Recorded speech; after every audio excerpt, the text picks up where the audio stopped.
Melbourne में हुए चौथे टेस्ट में भारत की करारी हार के बाद मानो टीम में हाहाकार मच गया हो, जिससे आमतौर पर शांत रहने वाले गौतम गंभीर के अंदर पुष्पा निकल आया पूरे तूफान के साथ। मैं फ्लावर कोच नहीं, फायरी कोच हूँ।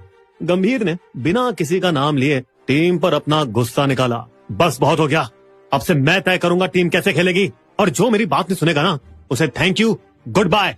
गंभीर का मानना है कि पिछले 6 महीनों से उन्हें मजबूरी में चुपचाप बैठकर ये सब देखना पड़ा था, जबकि कुछ लालची खिलाड़ी टीम में अपनी जगह से चिपके हुए थे या अपने मन मुताबिक लपेड़े मारकर खेल रहे थे, बजाय इसके कि मैच के हालात के हिसाब से खेलें। और नतीजा, कप्तान रोहित शर्मा बल्ले के साथ पूरी तरह से नाकाम। गोट, ग्रेटेस्ट ऑफ ऑल टाइम हमारे कोहली ऑफ स्टंप के बाहर की बॉल के साथ करी छेड़छाड़ और इन फॉर्म यशस्वी को रनआउट भी करा दिया, जो मैच को ले डूबा। और हमारे फौलादी ऋषभ पंत, जो बड़े शॉट पर बड़े शॉट तो दिए गए लेकिन जल्दी आउट भी हो गए, और उनका टॉप स्कोर था सिर्फ 61। न्यूजीलैंड से व्हाइट वॉश के बाद से ही गंभीर को अपने बल्लेबाजों पर बिल्कुल भरोसा नहीं था और वे इस पर सिलेक्टर से भी भिड़ गए थे। हमें ऑस्ट्रेलियंस का सामना करने के लिए पुजारा चाहिए, लेकिन उनकी मांग को एकदम खारिज कर दिया गया। इसलिए जब कप्तान रोहित अपने बच्चे के जन्म के लिए छुट्टी पर थे पहले टेस्ट के दौरान, तब गंभीर ने अपने मन मुताबिक हर्षित राणा और वॉशिंगटन सुंदर को टीम में घुसाया, इस उम्मीद में कि वे बढ़िया खेलेंगे। लेकिन ये प्लान भी टाई टाई फुस। फिर असली धमाका तो 5वें सिडनी टेस्ट के पहले शुरू हुआ, जब तक रोहित की कप्तानी और बल्लेबाजी दोनों में उनका वर्चस्व खत्म हो चुका था। माना जाता है कि ट्रेनिंग सेशन के दौरान गंभीर ने रोहित को पूरी तरह से नजरअंदाज कर दिया और सिर्फ अगले कप्तान जसप्रीत बुमराह के साथ रणनीति बनाई। पिच को देखने के लिए भी जब तीनों बाहर आए तो कोच और कप्तान शर्मा के बीच कोई बातचीत नहीं हुई। यहाँ तक कि जब बाकी खिलाड़ी नेट्स में 1 घंटे तक तगड़ी प्रैक्टिस कर रहे थे, तब हमारे कप्तान, जो शायद भविष्य को भांप चुके थे, कैजुअल शॉर्ट्स और स्वेटर्स पहनकर आराम से देर से पहुंचे। उन्होंने 40 मिनट तक बस हल्के थ्रो डाउन लिए, पिछले मैचों की तगड़ी प्रैक्टिस से बिल्कुल उल्टा। पर दोस्तों, अब यही आता है असली ट्विस्ट, क्योंकि रिपोर्ट्स के मुताबिक रोहित ने गंभीर के पीछे जाने की कोशिश की अपने डिप्टी कप्तान बुमराह और सिलेक्शन कमेटी के अध्यक्ष अजय तागरकर से बात करके, ताकि उन्हें सिडनी में खेलने का मौका मिल सके। यहाँ गंभीर को कथित तौर पर एक बीसीसीआई दिग्गज से भी रिक्वेस्ट आई थी। गोटी, मैं क्या कहता हूँ, इसे रोहित का आखिरी फेयरवेल और टेस्ट मैच होने जाओ। लेकिन गंभीर नहीं माने।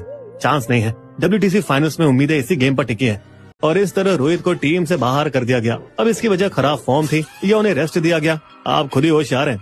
वैसे हमें लगता है कि ये 100% बीसीसीआई की मंजूरी से हुआ है, क्योंकि मानना मुश्किल है कि बिना उनके आशीर्वाद के एक ताकतवर कप्तान को यूं ही बाहर कर दिया गया हो। वो जय शाह ही थे जिन्होंने पहले रोहित का समर्थन किया था, और वो ही गंभीर को भी लाए थे, और इस बार उन्होंने कोच का साथ दिया।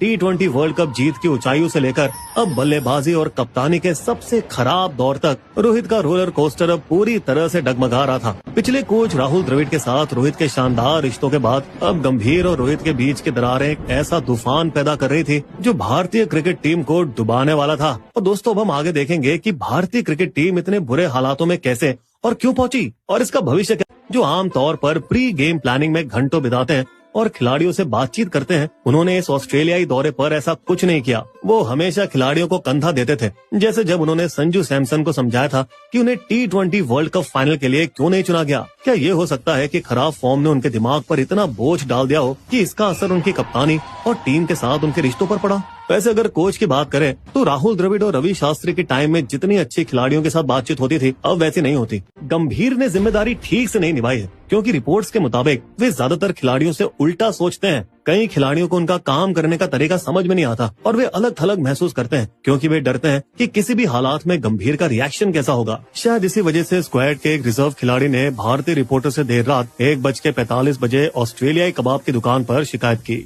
कोई मुझसे टीम में बात नहीं करता, ना कप्तान ना कोच, मुझे पता ही नहीं हो क्या रहा है। तो यहाँ सवाल उठता है कि क्या रोहित और गंभीर की टीम की दूरियों की वजह से हमारे गोट अश्विन ने खुद को अलग थलग महसूस किया और सीरीज के बीच में ही संन्यास ले लिया? अफवाह तो ये भी है कि सीनियर ने उनसे बात नहीं की, जैसे कि वे बस गाड़ी के एक स्पेयर टायर की तरह थे, और यही बात उनके पिता ने भी कही जब बेटे ने संन्यास लिया। मेरे बेटे ने अपमान की वजह से ऐसा किया।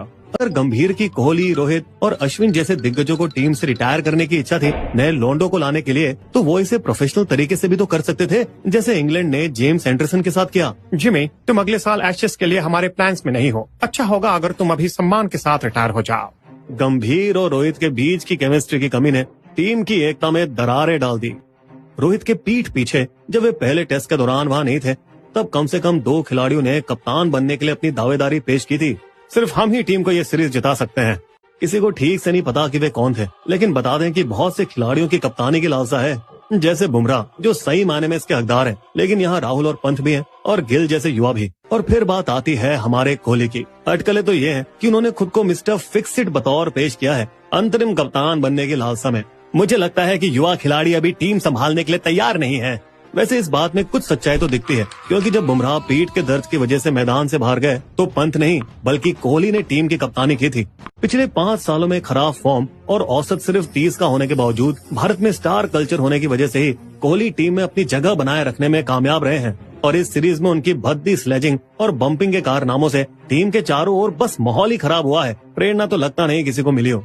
ऐसा कहा जाता है कि रोहित और कोहली दोनों के पास एक बड़ी पेड डिजिटल ट्रोल्स की फौज है, जो किसी भी आलोचना वाले वीडियो और कमेंट्स को ढूंढती है और उन्हें रिपोर्ट करती है। क्योंकि बहुत पैसे जो दांव पर हैं, उनकी ब्रांड डील की वैल्यू अक्सर उनकी कप्तानी या प्लेइंग 11 का हिस्सा बने रहने से जो जुड़ी होती है।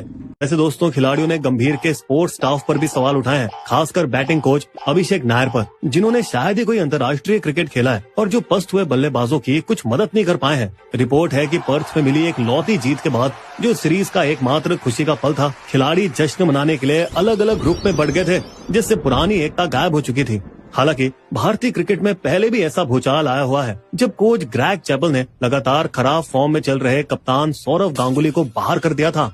उस समय भी चैपल की गांगुली की कप्तानी की आलोचना करते हुए ईमेल लीक हो गए थे, जिससे टीम में दरारें पड़ गई थी। 2017 में अनिल कुंबले और विराट कोहली के बीच तनाव से भी हालात काफी गंभीर हो गए थे, क्योंकि उनके सख्त रवैये एक दूसरे से टकराते थे।